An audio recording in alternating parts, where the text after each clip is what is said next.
let me introduce our next part, which is the panel discussion. We are very honored to be joined by three very distinguished panelists representing different roles in this ecosystem. Let me invite Mr. Ray Guo, Mr. Guo, CMO of Honor, Mr. Sanjay Uppal, VP and GM of the Software-Defined Edge Division of Broadcom, and Mr. Philippe Lucas, Executive VP of Customer Equipment and Partnership of Orange, overseeing the group's portfolio of devices in 27 markets. Gentlemen, please.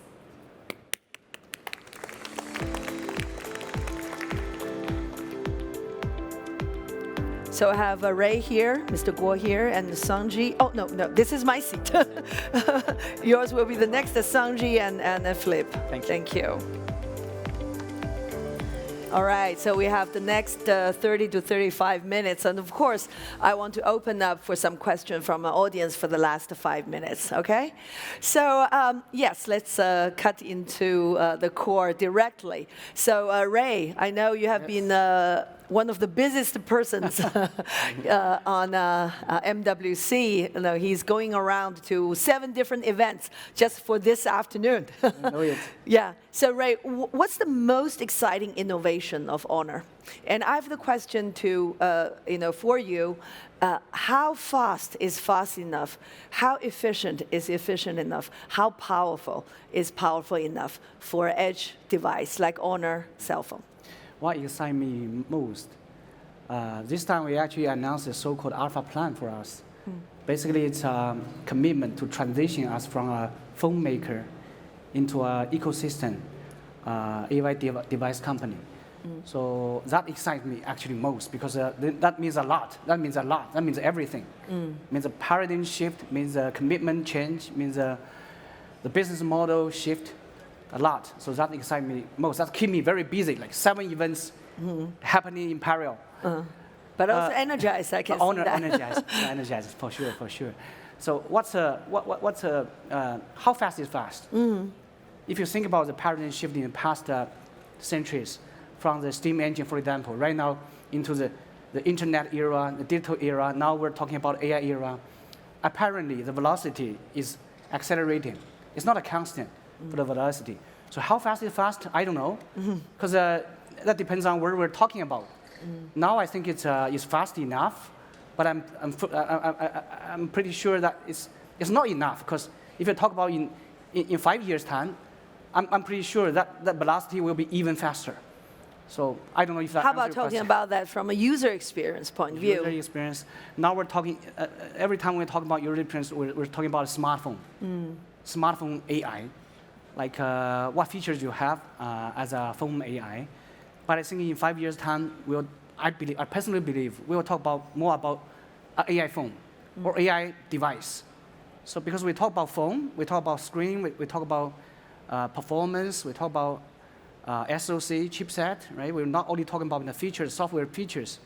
So in 5 years' time, I believe AI will really augment the hardware performance. That actually is one of the hottest topic right now is the edge AI. I'm pretty sure that will accelerate the industry, the manufacturing, the simulation, the hardware definition in coming days. I'm pretty sure about that.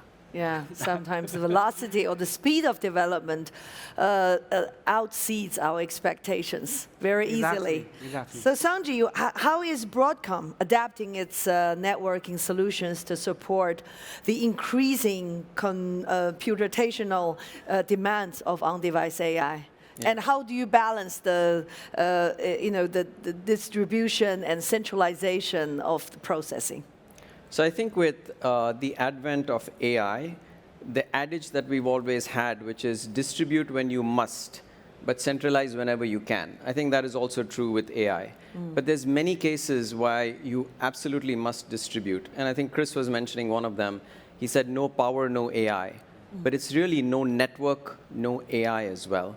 Because today, if you walk around Silicon Valley or even outside, and you see that agentic AI, even at this show, agentic AI is just the norm, right? Everybody's talking about agents, how you're going to write new applications.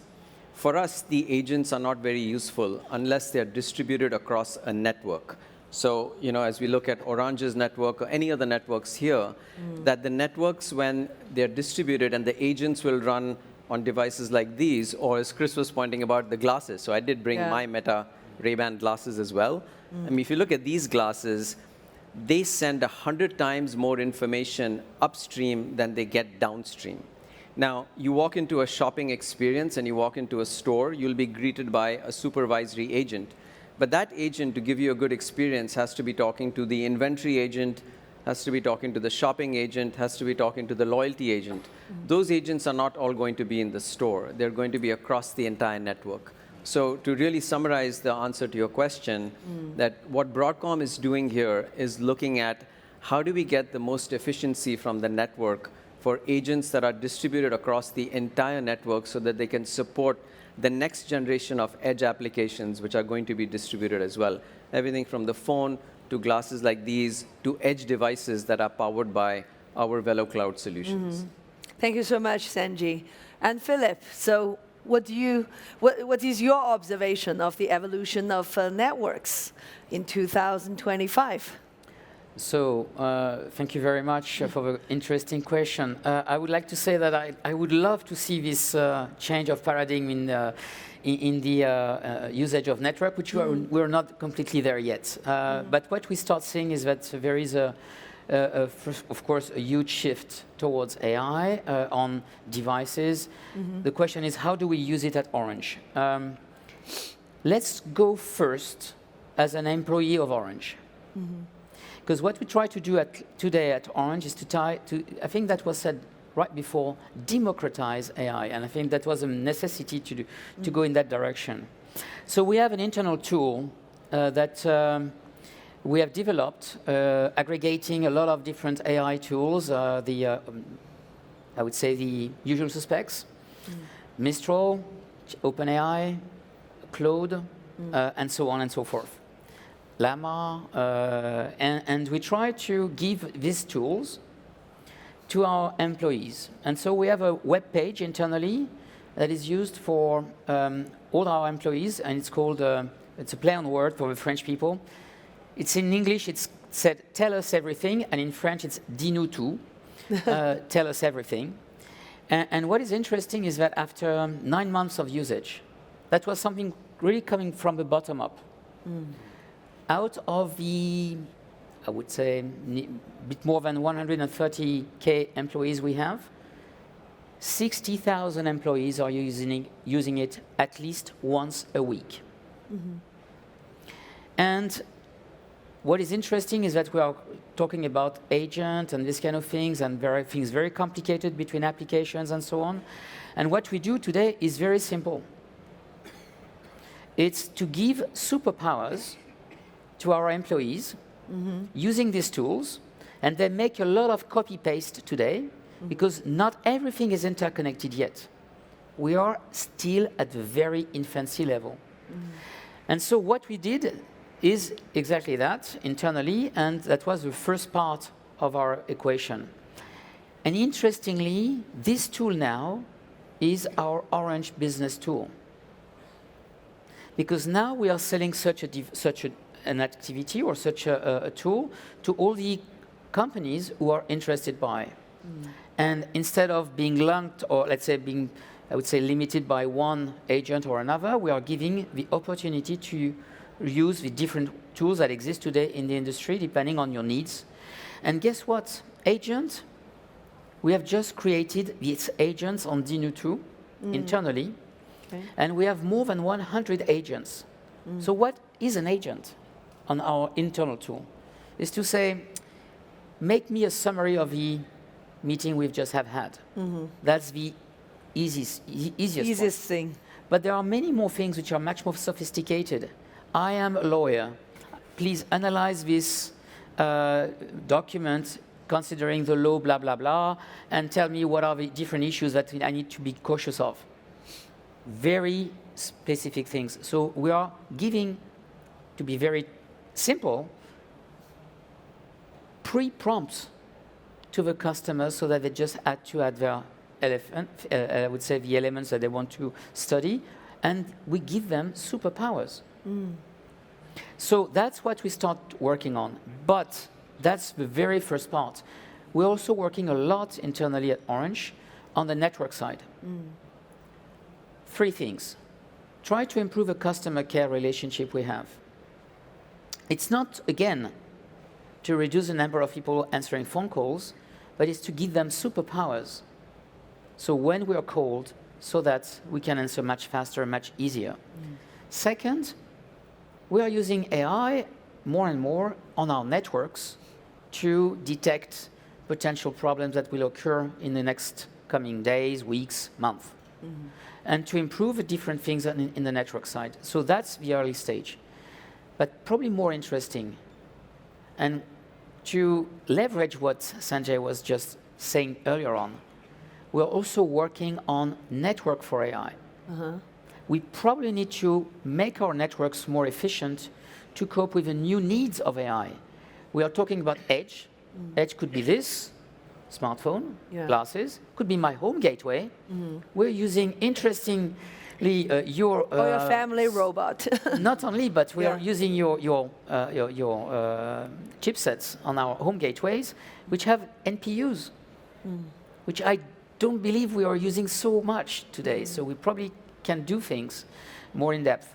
So these are the elements that we're working on. And when you're saying that there will be more upstream, we probably need to readapt the networks and the way they have been designed, because today they are not exactly designed to cope with this kind of, I would say, asymmetry of traffic. Great insights.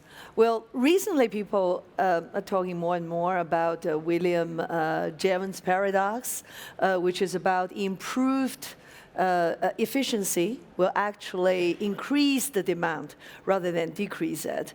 So our next topic would be on the increasing demand and on the reliability and consistency of our services and networks. So the first question is also for Honor, for Ray.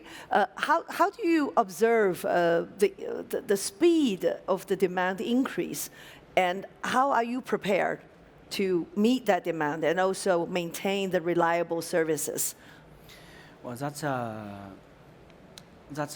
I think it's a big question, because nowadays when we talk about economic situation, we're always talking about how to stimulate the growth, right? That's a part of the demand generation. We were so afraid that the demand was not big enough, but actually you can we see used to be growing. afraid of that, but not in this era, because we know that AI is accelerating the industry growth, for sure. When we talk about for example, smartphone industry, we clearly see actually the premium segmentation is growing. Taking the foldable phone, for example, actually the demand of that is actually growing, despite of whatever economic pressure we have globally. So I think one of the reasons is really it really creates more consumer needs, relevant needs, instead of you have to be relevant. I mean, I just take some example. For example, so these days we just launched the so-called image. It's kind of a kernel for photography. We used to, when we think about the photography, we used to be thinking of only the sensor, the size of the sensor, right, the pixel, etc. But when we have the AI enhance the kernel, we really think about it optically. So it's really the optical performance that really matters, not the parameters of the sensor, the size of the sensor, right? So that's why we come up with the idea, why not we use the AI, the edge AI, to understand the optical properties of that sensor. And so we augment the performance on the hardware, on the chipset level. Meaning, whatever profile you take, whatever snapshot you take, whatever capture you capture, a photo you capture, you just get a better clarity, 50% increase actually. So with only a 1B parameter, very small and on-chip AI. So by doing that, we actually see a huge increase, on the need of our photography performance. I actually see that. So I mean, that's only an example. So we can really use the edge AI to augment, to enhance the holistic performance. So you are of the responding to the consumer exactly, demands. that's the point, right? Yeah. They don't really need a sensor that big size. Yeah. They need a really a good photo, good photo with good clarity. So that's actually in my mind. So I see this coming actually. Okay. So what's your point of view, Sanjay and Philippe, on the reliability of the network with the increasing demand from edge computing? How do you maintain the consistency and reliability of the networks? Sure. So just in terms of growth, right? We can't grow infrastructure that fast, right? You've got to put in, whether it's fiber or whether it's 5G, infrastructure takes some time to put in. So our solution there is to say that the applications that run, for example, if you're doing a Zoom call, there's many times on the lower left-hand corner, you will see that the call is not going very well because you see red bars. Well, right now you just see the red bar. You don't exactly know why the red bar is coming up. Is it because you're on the wrong Wi-Fi channel? Is it because your computer is slow? Is it because you haven't chosen the right handset from, from Ray here? Or is it a problem in the network or even with the Zoom server? So the ability to combine networks underneath, to take Philippe's 5G network, combine it with his fiber network, put it as one network. So convergence is one answer to this that we are doing technologically because you can't roll out infrastructure fast enough. I think at the other end of the spectrum, human beings, of course, want to do things much more efficiently. And right now in Silicon Valley, the buzz is all about how do you get people, whether you're an engineer or a product manager or support person, instead of looking at a human-to-human interaction, how will you get agents to support what you're doing? So the rough math that people are talking about is every one of us should have 10 agents that are working for us. Those agents might be doing different things. Only 10? Only 10. Now, if you can think of each one of us having 10 agents that are going to support us, the number of agents has just gone up from 0 to 10 overnight. How are we going to support this level of scale? Yeah. And that level of scale, you can just spawn up. There's a company called Crew AI.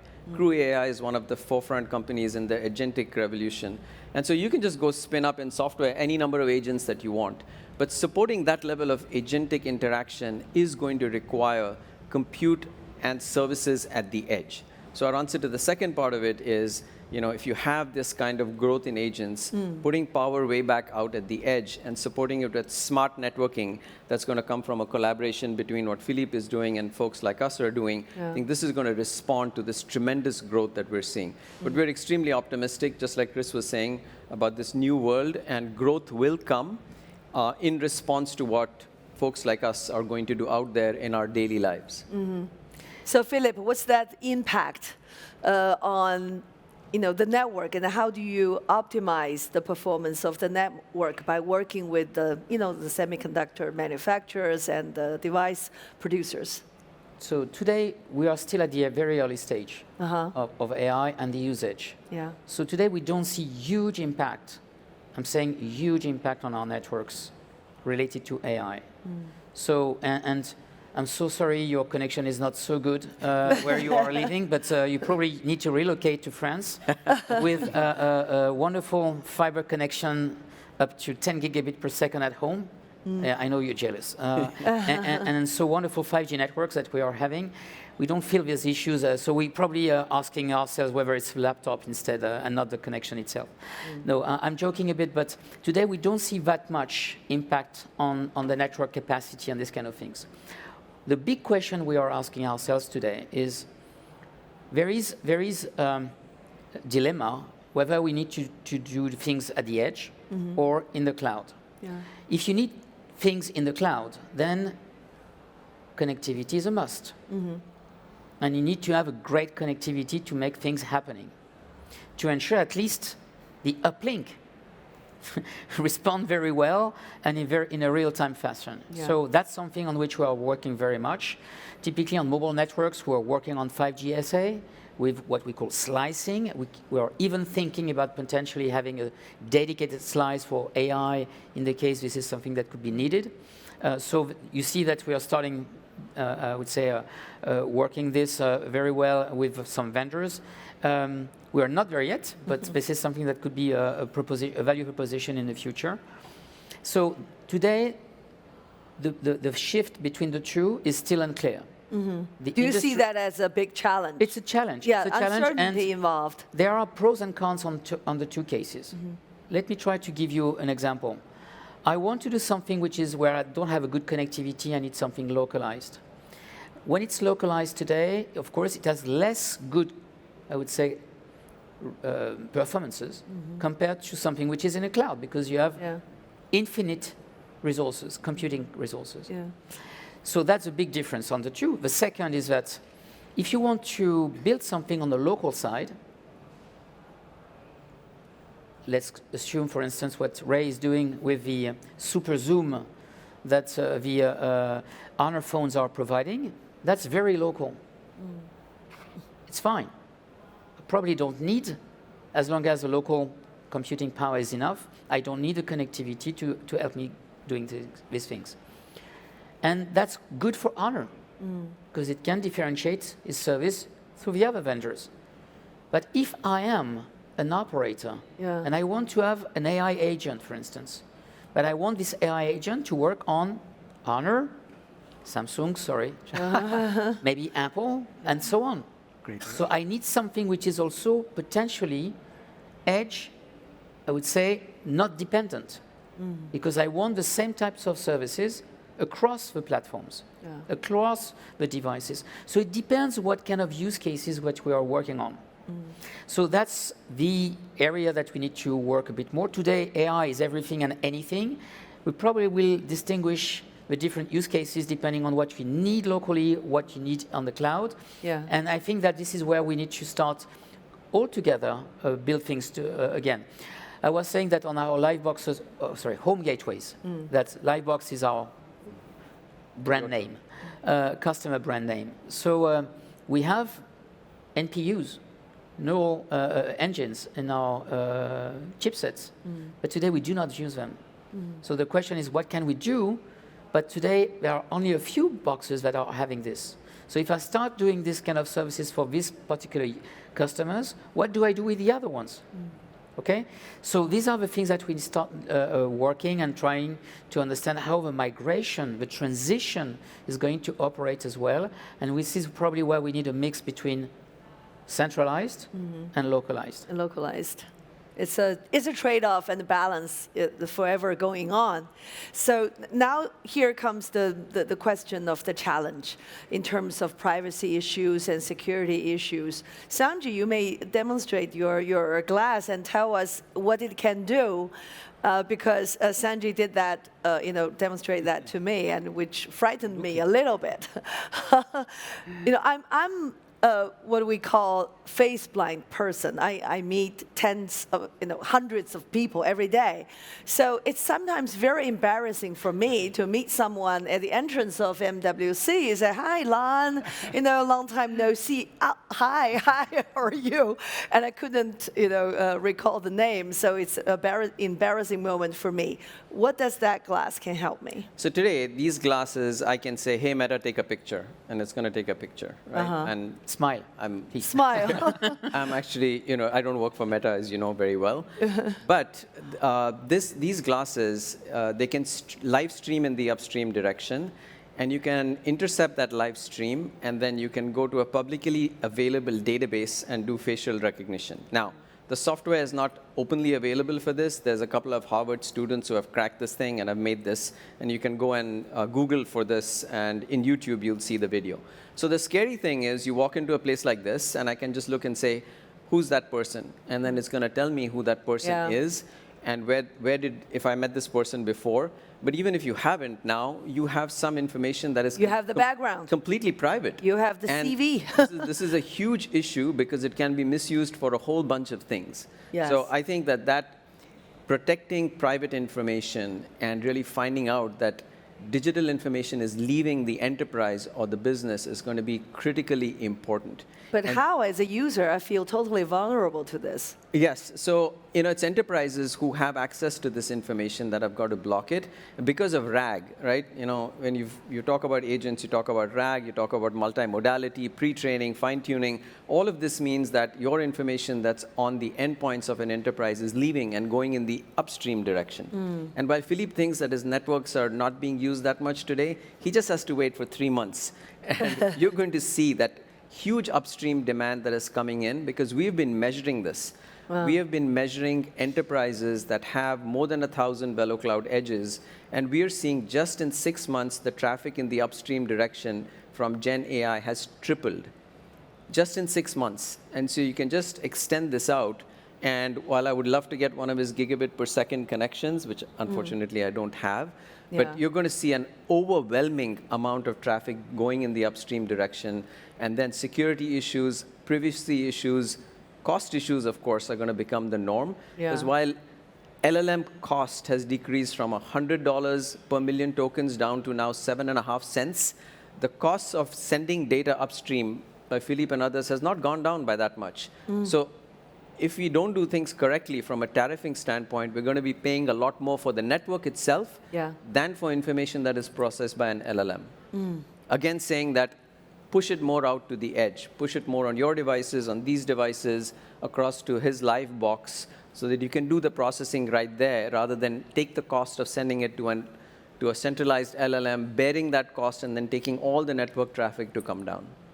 That's very intimidating in a way. Yeah. You know, imagine you have the street full of people, MWC, the halls full of people, and wearing these glasses and checking everyone out. Wow, that's scary. That's scary. So Ray, what does Honor do to protect the privacy and security of its users in the future? Don't be that scary. So this kind of, the reason why we're coming here is You can calm down my anxiety a little bit. Hopefully. We're on the edge side. Okay. That's why this time actually we leverage this chance to really call on the industry to have this alignment on the data security issue, right, for AI. So this time we issue a white paper to call on 5 principles. Actually, the first one is minitization of data. So if you're not sure whether the data is useful or not, don't keep it. So minimization of data, that's the first principle. Second, storage on edge, storage on device. Because at the end of the day, you own this piece of hardware, right? So it's kind of up to you to decide whether you share or not. So storage on edge, that's a second principle actually we call on the industry. Third, processing on device. So right now, you may argue, well, you don't have that much of capability in processing all the data on the device, but we see the trend. Some technology like quantization, like distillation, we can make the data size smaller and smaller and more efficient on the edge. So sooner or later, we will see that happening. So can I download a DeepSeek on my cell phone someday in the soon future? Yeah, ask DeepSeek, I believe so. But ask them, but I believe so. The third one is really desensitization before you send it to cloud. Desensitization. For some time, you have to use a cloud capability, like Philippe just mentioned. It's they're powerful, right? It's 100 times larger than you have on edge. But desensitize it before you send it up. Encrypt it before you send it. With the first principle, minimization, right? And last one, also very important, delete it after all the processing, delete it. So we shake hands with a lot of partners, like Google Cloud, for example, to really follow all these principles to make sure the end-to-end security for the consumers. Thank you very much, Philippe. What's your answer to that? Well, my answer Security is and privacy issue. very similar to what Ray and Sanjay have said. On our side, typically on the usage of what we do on AI, because we are not developing our own LLMs, so we're using the ones and the other ones. So we are asking them a list of features that they have to respect. Also, we are based mostly in Europe. In Europe, there is a strong regulation because we don't have so much good tools or technology on these things. So we are balancing this. When I say we, Europe is balancing this. You're good at regulating. Yeah, in over-regulating probably the topic. And so there is a lot of, I would say, barriers that are put today in the business. And you've seen that there was a lot of delay of a huge amount of AI solutions that didn't appear in Europe from day one, that they were already existing in the US. So guys who are working on it have to comply with this kind of thing. So anyway, Orange is very responsible on this.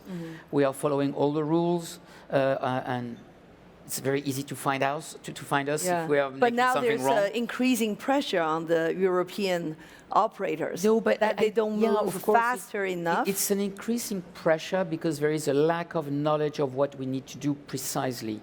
Let's come back to something which is a bit similar, according to me, in terms of regulation, the GDPR, the privacy topic. You remember a couple of years ago, we were having privacy guys who were trying to ensure that in all teams, to ensure that what we were doing was respecting the privacy of people and so on. Today, it's something which is done from day one. So it's no more an issue because things are now done from day one. And I do anticipate that these things will happen the same way on AI once we are going to be, I would say, more mature. We understand all of us, each of us, what are the potential challenges on this kind of thing. So today, there is an overreaction, I would say, I would be tempted to say, which is normal, because there is fear, so we need to address that. And I do believe that it will be very good very quickly. There are a couple of things on which we are not very completely clear, and I think that on the training of the models, for instance, we need to be, there is a human intervention in training models. Yeah. So there is a bias. The bias could be a culture bias, Yeah. could be a perception bias, could be a regulatory bias, Yeah. or enforcement from the government's bias. So these are the things that we need to be a little cautious of to ensure that when we are asking the things to the different solutions, we have something which is similar or roughly similar. Yeah. Interestingly, recently, I asked a query to Mistral and DeepSeek. Mistral, the French solution, DeepSeek, the Chinese one, very similar in the way they are developing things. Small, not very, very large, so a bit smaller LLMs than the big guys that we see in the US. And the answer I got was very interesting. It was extremely similar. Okay. I That's a would be good tempted thing. to say that 90% of the words were the same. Okay. So I don't know if the model is exactly the same or not, but that was, I was refreshed to see that, yes, okay, it seems to be an interesting thing.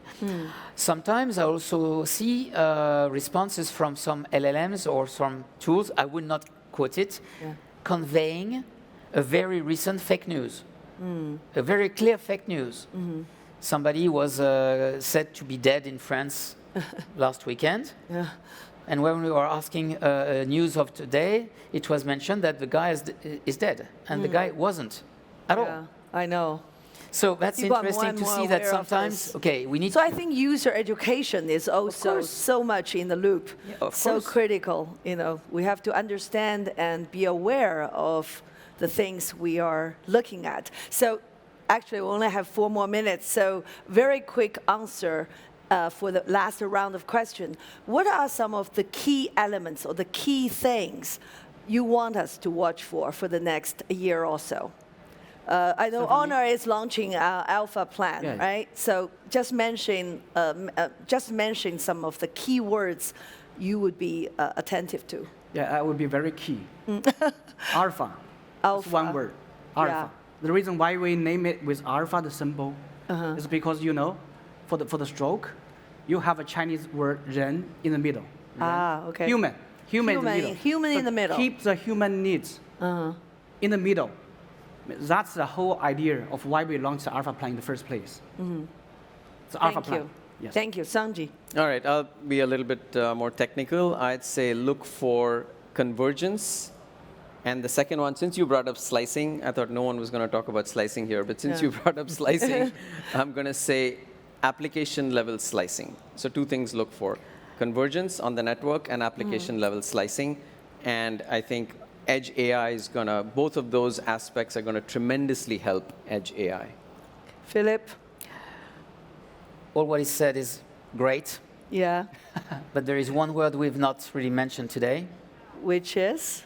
Monetization. Monetization, of course. So the question is, how can we be able to monetize this AI? This costs a fortune to everyone. In the end, there is a need of return on investment. And we do believe at Orange that we are very well placed to work with the partners, could be Honor, could be Broadcom, could be anybody else, who is willing to provide solutions at all the levels to customers, to agents and whatsoever, to help monetizing these things. Operators are very in a great position because to do all what we've said, remember, most of the time, without connectivity, you cannot do anything. So connectivity and monetization goes really well together. And this is probably where we can probably build a win-win-win situation. Yeah. When the customers are going to pay for something that they are really meaningful, operators also to provide the connectivity with the huge changes that you are depicting. I will monitor this in the next 6 months. And finally, to all the other actors who are going to provide things that will be costly to them as well. So I do believe that this is something on which we're at the very infancy level. Yeah. Business models are not yet on the table, and we believe this is really where we're going to make a success or not of AI. Wow, we see so much synergy, so much is going on, which is very, very exciting, and the opportunity is immense. So we hear those keywords: human-centered, convergence, monetization, etc. Well, this reminds me of what Alexandra Dumas says at the end of the Conte de Monte Cristo. Toute la sagesse humaine sera dans ces deux mots, attendre et l'espérer. Waiting and hope are the last words that Alexandra Dumas wrote at the end of his novel. But I think attendre or waiting is too passive. I think it's rather about exploring, taking actions to shape the future rather than just waiting passively. So, but at the same time, hope. And I agree with Barclay, who said the ultimate edge is human. And upon that, I'll conclude this session. I hope everyone get some inspiration and information from our panelists. And please join me in thanking them. Thank you so much. Thank you.